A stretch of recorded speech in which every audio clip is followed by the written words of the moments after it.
গোরার মায়ের দিকে তাকালই না দিতি, সরাসরি নিজের বাড়িতে ফেরা। আজকের এপিসোডে দিতি একেবারে নিজের সিদ্ধান্তে অটল ছিল। ব্রজধাম ছেড়ে সে ফিরেই গেল নিজের বাড়িতে। তবে যাওয়ার আগে গোরা দিতির বাবা সুশোভন বাবুকে পুলস্ত্যের ব্যাপারে সাবধান করে দিল।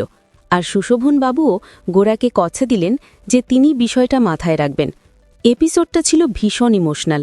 দিতি বাড়িতে ফিরেই তার সৎ মাকে জব্দ করল, আর পুলস্তকে তো সরাসরি বাড়ি থেকে বেরিয়ে যেতে বলল। কিন্তু পুলস্তও কম যায় না। সে ভেবেছিল সুশোভন বাবুকে পটিয়ে দিতিকে বিয়ে করে ফেলবে, কিন্তু সুশোভন বাবু পরিষ্কার জানিয়ে দিলেন তার সেই গুড়ে বালি। সবচেয়ে মজার মুহূর্ত ছিল দিতির বিদায়। সে সবার সাথে মনের ভাব প্রকাশ করলেও গোরার মায়ের দিকে একবারও তাকাল না। দর্শকদের কাছে এই দৃশ্যটা ছিল একেবারে হেব্বি। Audience hook. আপনারা কি লক্ষ্য করেছিলেন দিতি গোরার মায়ের দিকে একবারও তাকায়নি? এই সিদ্ধান্ত কি দিতির চরিত্রকে আরও শক্তিশালী করে তুলল? আর পুলস্ত্যের পরবর্তী চাল কি হতে পারে? দেখুন তারে ধরি ধরি মনে করি প্রতিদিন সন্ধে 7:30টায়, শুধুমাত্র জি বাংলায়। এই রকম সমস্ত আপডেট সবার আগে পেতে অবশ্যই আমাদের চ্যানেলটি সাবস্ক্রাইব করে নিও।